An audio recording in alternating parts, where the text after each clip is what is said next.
Hello guys, कैसे हैं आप लोग? आई होप आप लोग सब बढ़िया होंगे। तो अब हम क्या बात करते हैं, हम मिनरल मेटाबॉलिज्म के अंदर एक मिनरल पढ़ने जा रहे हैं जिसका नाम है सोडियम। इंपॉर्टेंट है, काफ़ी अच्छी अच्छी बातें करेंगे, समझाऊंगा, आप समझ जाओगे, प्रॉमिस है मेरा, ठीक है। लेकिन इसकी एक ही डिमांड है कि आखिर तक बने रहना है हम लोगों को, ठीक है जी। ओके, स्टार्ट करें। आज थोड़ा मैं थक गया हूँ, देखते हैं उस एनर्जी से पढ़ा पाता हूँ कि नहीं, but I will try my level best. काफ़ी कुछ कॉलेज में काम था, फिर बहुत कुछ हो जाता है, अपनी पढ़ाई भी दूसरी, फिर एक वीडियो डेली की बनाने की पड़ती है। चलो स्टार्ट करते हैं। ये मेरी साइड हसल है यार, एक तरीके से मुझे पढ़ाना पसंद भी है। चाहूँ तो घर वाले ऐसा नहीं है कि प्रेशर बनाते हैं कि भाई पढ़ा, ऐसा कुछ नहीं है, ठीक है। मुझे भी पता है 2-3-4 साल बाद कहीं ना कहीं सेट हो जाना है, वो सब कुछ है, लेकिन ये मेरा पैशन है। एक साइड हसल करनी चाहिए, अभी फ्री टाइम भी रहता है यार, है ना, थोड़ा बहुत। चलो स्टार्ट करते हैं। ओके, मैं थोड़ा दूर रखा था। अब आ रही है आवाज़? वापस से स्टार्ट करें क्या? चलो पढ़ा तो अभी रहे हैं, है ना, देखेंगे तो काट देंगे, अगर बात सही आए तो लगा रखेंगे। चलो स्टार्ट करते हैं, ठीक है गाइस, आ जाओ। तो मैंने क्या बोला, हम बात करते हैं सोडियम की। सोडियम इंपॉर्टेंट है, हमें क्या पता है सोडियम के बारे में, हमने बहुत कुछ पढ़ा होगा। अगर फिजियोलॉजी पढ़ी आपने, कुछ यूनिट्स मैंने पढ़ा रखी फिजियोलॉजी की, सही बताऊँ तो वहाँ पे मैंने सोडियम को इंपॉर्टेंस वगैरह आपने देखा होगा, बहुत जगह आ रहा होगा। चलो देखते हैं। तो ये मेजर एक्स्ट्रा सेलुलर कैटायन है। एक्स्ट्रा सेलुलर क्या होता है कि एक सेल के बाहर वाला फ्लूइड। तो मेजर कैटायन क्या है, वो है। इंट्रासेलुलर क्या है, पोटेशियम होता है, ठीक है जी।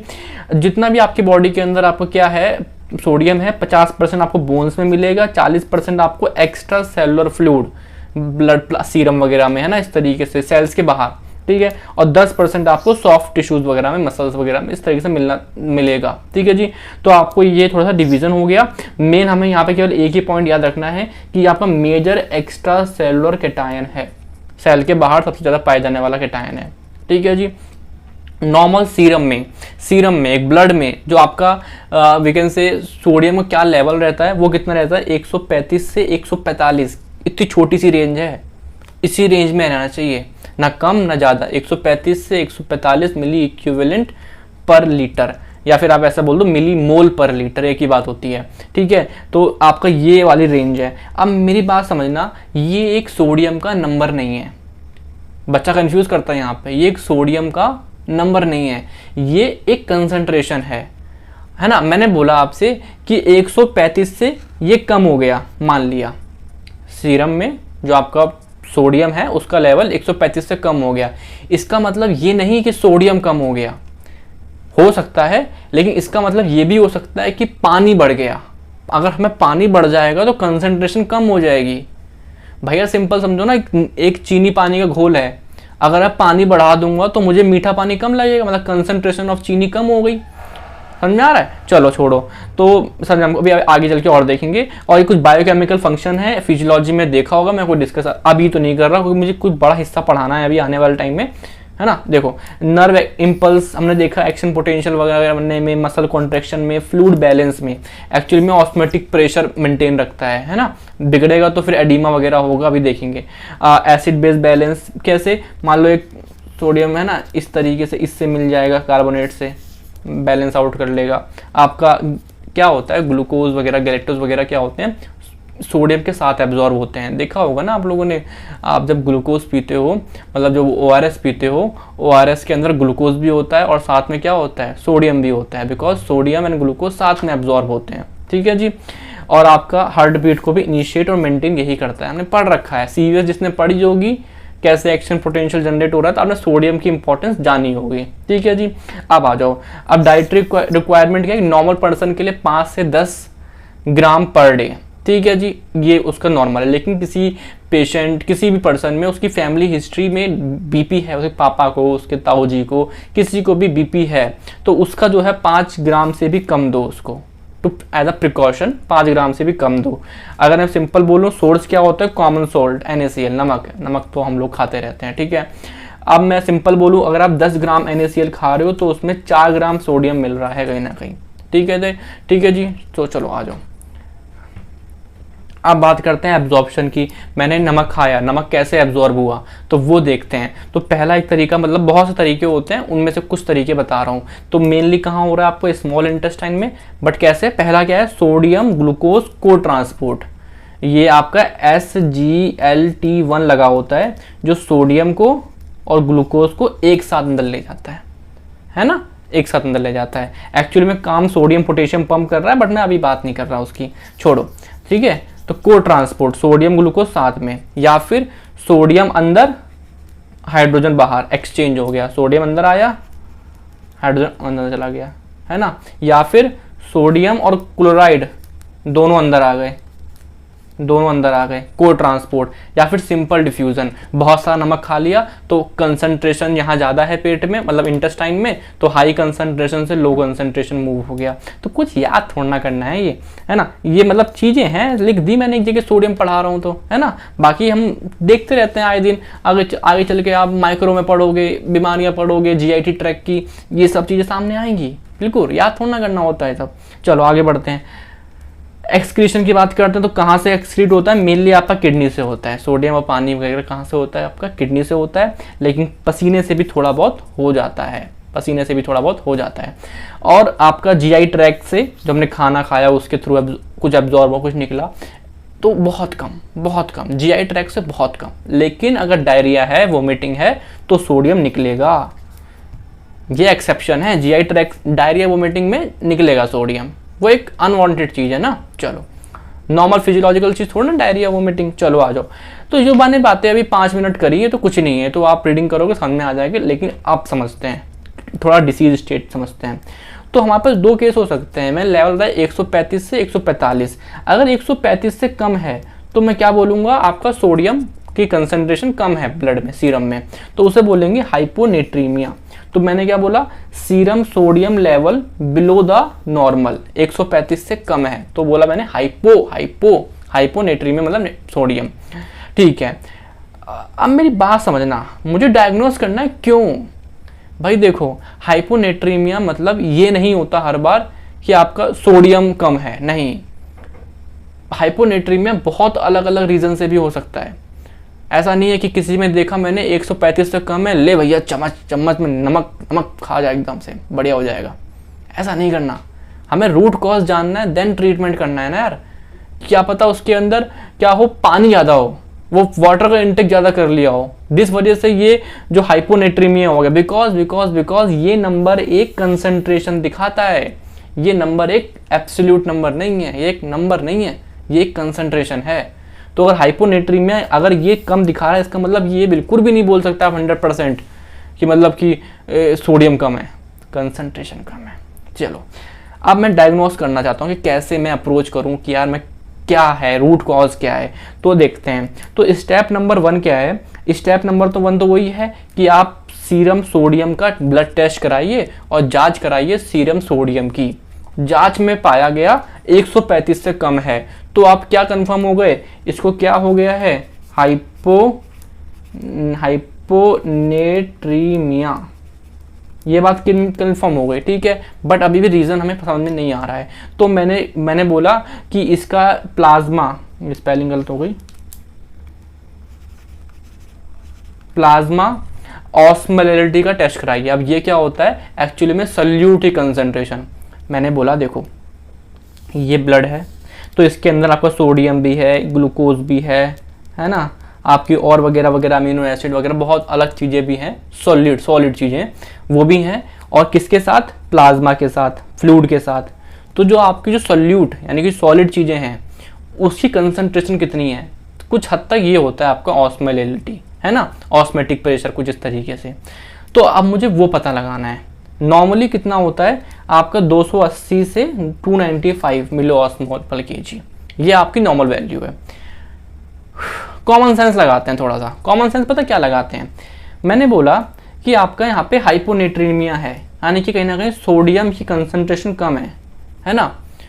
तो इस सोडियम कम है कुछ हद तक, है ना, मतलब कंसंट्रेशन वाइज। तो मुझे लग रहा है कि कहीं ना कहीं ऑस्मोलैरिटी भी आपकी कमी होनी चाहिए, बिकॉज सोडियम कम हुआ है कहीं ना कहीं, ठीक है। चलो देखते हैं क्या आते हैं रिजल्ट 3 केस हो सकते हैं। जो मैंने ऑस्मोलैरिटी निकाली उसके 3 केस हो सकते हैं, नॉर्मल आ सकती है, इंक्रीज आ सकती है, डिक्रीज आ सकती है। अब मुझे तीनों केस पे डिस्कस करना है कि करके। तो पहली बात, नॉर्मल क्यों आ गई, यहाँ पे तो हाइपोनेट्रीमिया हुआ है और ऑस्मोलैरिटी बताई नॉर्मल क्यों आ गई है। चलो डिस्कस करते हैं, मेरी बात समझना। ये वाला डिस्कस करते हैं यहाँ पे। समझ में नहीं आ रहा क्या? अभी समझ में आ जाएगा, प्रॉमिस आ जाएगा। देखो ये क्या है आपका ब्लड, यहाँ ऐसे नहीं बताता, ये देखो नॉर्मली क्या होता है, नॉर्मली क्या होता है हमारे पास 93% पानी होता है और आपका 7% क्या होता है, आपके सॉल्यूट हो गए, मतलब सोडियम ग्लूकोज लिख दूँ, सोडियम, यहाँ पे ग्लूकोज आ गया, यहाँ पे प्रोटीन आ गया, यहाँ पे लिपिड आ गया, है ना, ये हो गया। मेनली लिखते चलो 7% में क्या क्या लिखते हैं, लिपिड आ गया, प्रोटीन आ गया, मतलब सॉल्यूट हैं बेसिकली, बहुत सारे, बहुत और भी चीज़ें हो सकती हैं। तो नॉर्मली ये होता है, ठीक है। तो इस टाइम पे अगर मैं सोडियम कैलकुलेट करता हूँ कंसंट्रेशन, तो मैं ये सपोज करता हूँ कि 93% पानी है, उसके हिसाब से मैंने कैलकुलेट किया। अब मैंने एक पेशेंट लिया, उसके अंदर किसी वजह से लिपिड ज़्यादा है, मतलब कोलेस्ट्रॉल ज़्यादा है ना, और आपका प्रोटीन ज़्यादा है, मतलब मल्टीपल माइलोमा वगैरह हुआ है उसको। तो उस वजह से क्या हुआ, जो 7% होना चाहिए था वो बढ़ के हो गया 15%। ये डिसीज़ है उसको, कोलेस्ट्रॉल है ब्लड के अंदर, तो ये हो गया 15%। तो पानी का नंबर घट के हो गया 85%। ऑब्वियस सी बात है, जब वो बढ़ेगा तो पानी बाहर निकल जाएगा। 85% क्या हो गया, पानी हो गया, ठीक है। तो इस टाइम जो सोडियम होगा ब्लड के अंदर, वो किसके हिसाब से होगा, बराबर किसके हिसाब से होगा, आपका हिसाब से होगा इसके 85 के हिसाब से। लेकिन मेरी बात समझना, अब जो ये पेशेंट है ना, एक सेकेंड रुको, ये वाला पेशेंट अब गया लैब में। अब लैब वाले को तो नहीं पता ना उसके कोलेस्ट्रॉल बढ़ा हुआ है, ये सब कुछ बढ़ा हुआ है। तो जो मशीन्स होती हैं वो लेट सपोज करती हैं कि इसके अंदर 93% पानी है, वो सपोज कर रही हैं, है ना, और जो सोडियम है वो 93 के हिसाब से होगा, ठीक है। लेकिन ये पेशेंट दिक्कत वाला पेशेंट है, क्यों, लिपिड ज्यादा है, प्रोटीन ज्यादा है। तो यहां पे क्या होगा, ये सोडियम 85 के हिसाब से बिल्कुल ठीक है, लेकिन हमने जो मशीन्स ने जो कैलकुलेट किया वो सोडियम 93% पानी के हिसाब से कैलकुलेट किया, जो नॉर्मली होता है। तो मुझे यहां पे मिला हाइपोनेट्रीमिया। नहीं आया समझ में, हाइपोनाइट्रीमिया क्यों मिला मुझे, सोडियम की कंसंट्रेशन क्यों कम मिली, बिकॉज सोडियम जो था वो 85% के हिसाब से ठीक था, लेकिन 93% के हिसाब से गलत था। 93% मतलब कि अरे यार नहीं आया क्या, चलो यार मतलब मैं समझाने की कोशिश करता हूँ, टाइम लगेगा मैं ये करूँ, आ जाओ। हाँ, नॉर्मल इंसान में 93% पानी है, बाकी 7% सॉल्यूट है। यहाँ लिख देता हूँ, सॉल्यूट में लिपिड मान लो और अभी के लिए प्रोटीन मान लो, ठीक है, और बाकी जितने भी सॉल्यूट्स हैं, ठीक है। तो जो मैं यहाँ पे सोडियम मशीन कैलकुलेट कर, सोडियम क्या वैल्यू वो कैलकुलेट करती है 93 के हिसाब से, ठीक है। अब मेरे पास एक पर्सन आया, मैंने उसका सोडियम कैलकुलेट करना है, सोडियम कंसंट्रेशन कैलकुलेट करनी है। तो मैं सोडियम देखूंगा और ये सपोज करूंगा कि उसके अंदर 93% पानी है, ये सपोज करूंगा। तो मैंने क्या देखा, उसका सोडियम की कंसंट्रेशन 93% पानी से थोड़ी सी कम है, मतलब इतना और होना चाहिए। बट उसका अगर मैंने देखा 85% पानी है, केवल 85% पानी है और 15% आपका क्या होगा, लिपिड एंड प्रोटीन। इसकी बॉडी के हिसाब से ये क्या है, एकदम ठीक सोडियम है, 85 के हिसाब से ठीक सोडियम है। लेकिन जो हमारी मशीन्स हैं जो कैलकुलेट करती हैं, उनको लगता है कि हमारे पास 93% पानी है, उसके हिसाब से इन्होंने बोल दिया हाइपोनेट्रीमिया। बट एक्चुअली में वो पेशेंट हाइपोनेट्रीमिया से सफ़र नहीं कर रहा है, उसके ब्लड में पानी ही कम है, तो सोडियम ऑटोमेटिकली कम हो गया, कंसंट्रेशन वाइज नॉर्मल, कोई भी हाइपोनेट्रीमिया नहीं है। वो हमें लग रहा है बिकॉज हमारी मशीन्स खराब है, हमारी मशीन सपोज कर रही है कि उसके अंदर 93% पानी, ठीक है, छोड़ दो, याद कर लो वरना हो जाएगा, ठीक है। तो यहाँ इसे बोलते हैं सूडो फॉल्स हाइपोनेट्रीमिया, है ना। रीजन क्या है, लिपिड और प्रोटीन बढ़ गया, जिस वजह से पानी कम हो गया तो सोडियम कम हो गया, उसका बैलेंस अभी भी नॉर्मल है, लेकिन मशीन के हिसाब से हाइपोनेट्रीमिया है, बिकॉज मशीन सोच रही है कि 93% पानी होगा। कितना मुश्किल है ना, है नहीं अगर कॉन्सेप्चुअली सुनो। एंड प्लीज़ अगर नहीं आए तो मुझे कमेंट करना, मजाक नहीं है ये, मैं दोबारा बताऊंगा। चलो अब आते हैं step number 2, plasma concentration osmolarity बढ़ी आ रही है, बढ़ी आ रही है। ये बढ़ी क्यों आ रही है, मेरी बात समझना कि मान लो कोई पेशेंट है ग्लूकोज डायबिटीज़ हाइपरग्लाइसीमिया, तो उसके ब्लड में ग्लूकोज बहुत बढ़ गया है ना, ग्लूकोज बहुत बढ़ गया। अब ग्लूकोज अगर पानी खींचेगा, हाई कंसेंट पानी खींच लेगा, तो बाहर से पानी अंदर आ गया, सेल से निकल के पानी ब्लड में बहुत बढ़ गया, पानी बहुत बढ़ गया है ना। अब पानी जब बढ़ गया तो क्या होगा मुझे बताओ, पानी बढ़ गया तो कंसंट्रेशन कम हो जाएगी, दैट्स वाई हाइपोनेट्रीमिया। लेकिन ये रीज़न क्यों है, नहीं आया समझ में। यहाँ पे ग्लूकोज मैनिटॉल बढ़ा तो जो इंट्रासेलुलर फ्लूइड से पानी को वापस से ब्लड में खींच लिया, जिससे कि यहाँ पानी की कंसंट्रेशन बढ़ गई। और जब पानी बढ़ेगा तो चीनी मतलब सोडियम ऑटोमेटिकली कंसंट्रेशन कम आ जाएगी, तो ये हाइपोनेट्रीमिया है। बट इसका रीज़न अभी भी वो नहीं है क्या कि सोडियम बढ़ जाए, नहीं, ये ग्लूकोज मैनिटॉल ये बढ़ गए हैं भाई। ये दिक्कत ये है, उसे नमक कितना भी खिला दो वो सही नहीं होने वाला, दिक्कत कुछ और है जब, है ना। चलो अब आते हैं तीसरा कि यार हमारे पास ये जो ऑस्मोलैरिटी है वो कम आ रही है। अगर कम आ रही है तो आगे बढ़ो, आगे बढ़ो में क्या होता है, उसके क्लिनिकल सिम्टम देखो, है ना। पहला कंफ्यूजन हो रही है क्या, नहीं हो रही ना, कैसे पता करूं, चलो बताना, कमेंट करना। चलो अब मैंने क्या बोला आपसे, यहाँ पे मैंने क्या बोला, सोडियम कम है, सोडियम की कंसंट्रेशन कम है ना, ऑस्मोलैरिटी भी कम है। अब ये क्यों कम है ये देखते हैं। तो पहला रीज़न जो है हाइपोवॉल्यूमिक, मतलब कि पानी का भी लॉस हो रहा है, सोडियम का भी लॉस हो रहा है, लेकिन सोडियम का थोड़ा ज़्यादा लॉस हो रहा है बॉडी से। लाइक किसी ने उल्टी कर दी, लाइक किसी ने वोमिटिंग मतलब कोई डायरिया हो गया किसी को, डायरेटिक्स में, मतलब लॉस यहाँ पे दोनों हो रहा है, पानी भी लॉस हो रहा है, सोडियम भी लॉस हो रहा है, बट आपका सोडियम थोड़ा ज़्यादा हो रहा है। तो एट द एंड क्या बोलोगे, पानी आपका लॉस हो रहा है तो क्या बोलोगे, हाइपोवॉल्यूमिक।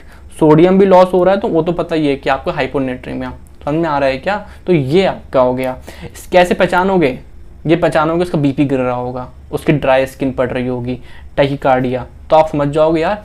आप देखोगे पेशेंट को कि इसकी रिपोर्ट के हिसाब से इसके पास सोडियम कम है, मान ली बात, और ये पेशेंट बोल रहा है मेरे को कि यार इसको उल्टी भी हुई थी बहुत सारी, ठीक है मान ली बात, और मैं इसका देख रहा हूँ कि इसका बीपी भी कम जा रहा है, इसका मतलब इसके में फ्लूइड कम है ना। समझ में आ रहा है, थोड़ा समझ में आ रहा है, नहीं आ रहा, चलो आ रहा होगा, मुझे नहीं पता। हाइपरवॉल्यूमिक, यहाँ पे क्या हुआ बताओ, यहाँ पे आपका सिंपल, यहाँ पहले यू वॉल्यूमिक देख लो, यहाँ पे आपका क्या होगा, SIADH, मतलब कि इसे बोलते हैं हम लोग syndrome of inappropriate anti diuretic hormone, ADH। मतलब क्या हो रहा है, ADH का नंबर एकदम बढ़ जा रहा है, ADH एकदम बढ़ जा रहा है। ADH क्या होता है, वैसोप्रेसिन, पानी को बाहर निकलने नहीं देगा। तो क्या हो रहा है आपका, यहाँ पे वाटर रिटेन हो रहा है, नहीं निकलने दे रहा, ऐसा नहीं बहुत सारा, थोड़ा नहीं निकलने दे रहा, तो वाटर बढ़ रहा है। अब बताओ ब्लड में पानी बढ़ेगा तो सोडियम कंसंट्रेशन कम हो जाएगी। भाई पानी सिंपल देखो, अगर आप पानी बढ़ा रहे हो ना तो कंसंट्रेशन कम होगी सोडियम की, ठीक है जी, समझ हमको आता है। अब आप बोलोगे कि ये यू वॉल्यूमिक क्यों है, बिकॉज इस टाइम पे सिम्टम नहीं आएंगे। वो पेशेंट भले उसमें पानी बढ़ रहा है लेकिन क्लिनिकली ना एडीमा मिलेगा, बीपी नॉर्मल मिलेगा, कोई भी ऐसा सिम्टम जो पानी बढ़ने को शो करे, मतलब एडीमा दिखाए, एसाइटिस दिखाए, ऐसा कुछ भी नहीं होगा, ठीक है जी। यहाँ पे आते हैं हाइपर वॉल्यूमिक में कि आपका पानी भी बढ़ेगा, सोडियम भी बढ़ेगा, लेकिन पानी थोड़ा ज़्यादा बढ़ेगा, है ना। पानी भी बढ़ रहा है, सोडियम भी बढ़ रहा है, लेकिन पानी थोड़ा ज़्यादा बढ़ रहा है, इसलिए हाइपोनेट्रीमिया हो रहा है। ये सब क्यों, तो यहाँ पे आपको यहाँ पे आपको क्या दिखेगा, सिम्टम्स दिखेंगे। देखो इन दोनों केस में, इस वाले में भी, इस वाले में, दोनों केस में आपका पानी बढ़ रहा था, बट ये वाला पानी जो बढ़ रहा था इसमें अभी क्लिनिकली सिम्टम नहीं आ रहे हैं, और यहाँ पे क्लिनिकल सिम्टम्स भी आ रहे हैं, oedema, ascites, raised jugular Venus pressure भी आपको बढ़ता नजर आ रहा है। तो आपको ये दिक्कतें हैं, है ना, ये दिक्कतों की वजह से हो सकता है। समझ में आ रहा है क्या? रिवाइज कराऊँ एक बार जल्दी से। ये देखो हाइपोवॉल्यूमिक में क्या है, वॉल्यूम कम हो रहा है, यानी कि सोडियम भी लॉस हो रहा है, पानी भी लॉस हो रहा है, पानी भी सोडियम भी, ठीक है, लेकिन सोडियम थोड़ा ज़्यादा हो रहा है, दैट्स वाई हाइपोनेट्रीमिया। रीज़न हमें देख लिए। अब इन दोनों में पानी रिटेन हो रहा है बॉडी ब्लड वेसल्स में वगैरह में, है ना, लेकिन यहाँ पे रिटेन हो रहा है, अभी सिम्टम नहीं आ रहे, तो यू वॉल्यूमिक यहाँ पे भी रिटेन हो रहा है, दोनों चीज़ें, लेकिन पानी ज़्यादा हो रहा है तो सिम्टम भी आ रहे हैं, ठीक है। अब आते हैं हाइपरन्यूट्रीमिया। इसमें क्या होगा, आपका सीरम की कंसंट्रेशन ज़्यादा हो गई, 145 से ज़्यादा हो गई। अब ज़्यादा हो गई हाइपरन्यूट्रीमिया, मोस्ट कॉमन रीज़न हाइपोवॉल्यूमिक, कि पानी कम हो गया, पानी कम हुआ, सोडियम उतना ही रहा, तो ऑटोमेटिकली हमें देखो ना यार, पानी कम हुआ, सोडियम उतना ही रहा, तो कंसंट्रेशन ऑफ सोडियम बढ़ गई। ये तो पढ़ा हुआ केमिस्ट्री में, ठीक है। तो ये सब क्यों हो रहा है, डायरिया, है ना, डायरिया, डिहाइड्रेशन, बर्न्स, डायरेटिक्स, इसमें हो सकता है। अब यहाँ पे देख लो, यहाँ पे क्या है, यूवॉल्मिक, लाइक आपका डायबिटिक इंसाइपिडस, यहाँ पे क्या होगा, अनेबल टू रिटेन वाटर, मतलब पानी को एक्चुअली क्या हो रहा है यहाँ पे, किडनी आपकी पानी को रिटेन नहीं कर रही है, पानी को रिटेन नहीं कर रही है, सोडियम कर ले रही है, तो ब्लड में सोडियम बढ़ रहा है और पानी बाहर निकले जा रहा है, पानी को रिटेन नहीं हो रहा मतलब किडनी से, ठीक है। तो आपको कहीं ना कहीं सोडियम बढ़ता नजर आएगा। हाइपर वॉल्यूमिक कि आपका क्या हो रहा है, देखो यहाँ पे एक देखो कुशिंग सिंड्रोम और हाइपर एल्डोस्ट्रियम, दोनों एक सेम का कॉन्सेप्ट है। कुशिंग सिंड्रोम में कॉर्टिसोल बढ़ जाता है, एक्चुअली फिजियोलॉजी है थोड़ी सी ये, है ना, कॉर्टिसोल बढ़ जाता है, ठीक है। एक मिनट, एक कौन सा मैसेज है, हाँ कहाँ था, हाँ कॉर्टिसोल बढ़ जाता है ना, जो क्या होता है एक तरीके से आपका एल्डोस्टेरोन की तरह काम करेगा, एक सेकेंड, एल्डोस्टेरोन की तरह काम करेगा, जो आपका पानी और सोडियम को दोनों को ही क्या करेगा, रिटेन करेगा, सोडियम को थोड़ा ज़्यादा कर देगा, उस हिसाब से आपका हाइपरवॉल्यूमिक, पानी को भी रिटेन कर रहा है, सोडियम को भी कर रहा है, ये तो करता है एल्डोस्टेरोन, है ना। तो आपका ये हो गया। मैं फिर बोल रहा हूँ, ये चीज़ें शायद अभी आपको इस लेवल पे टफ लग रही होंगी, बट इतनी टफ है नहीं, अभी शायद पेपर में लिखा नहीं जाना चाहिए ये सब कुछ आपके लेवल पे, अभी बहुत नया नया फर्स्ट ईयर ही हो, है ना। बस मैंने ट्राई किया, आपको बस थोड़ा सा अप्रोच समझ में आया कि मिनरल मैंने क्यों बताया इतना, कि आप कभी भी हाइपोनेट्रीमिया हाइपरनेट्रीमिया देख के ये मत समझना कि सोडियम कम है ज़्यादा है, नहीं, उसके बहुत से और रीज़न भी हो सकते हैं। यहाँ देखा था ना हम लोगों ने, देखो कि हाइपोनेट्रीमिया हमें दिख रहा था, लेकिन वो स्यूडो हाइपोनेट्रीमिया था, वो रीज़न कुछ और ही था, बट वो फॉल्स दिखा रहा था, है ना। यहाँ पे कुछ रीज़न कुछ और था, हम उसको नमक खिलाते रह जाएंगे है ना, तो वो सब होता है। बट स्टार्टिंग ऐसी ही होती है, फर्स्ट टाइम पढ़ा है, आगे चल के मुझसे पूछना जरूर अगर नहीं समझ में आया कुछ भी इसी की राउंड, फिर आगे चल के आप सेकंड ईयर में आओगे, थर्ड ईयर में आओगे, चीज़ें बढ़ती रहेंगी, आप समझ में आ जाएगा। मेडिसिन वगैरह में पढ़ोगे तो फिर बात ही क्या है ना। चलो, thank you guys, all the very best, okay, thank you, bye.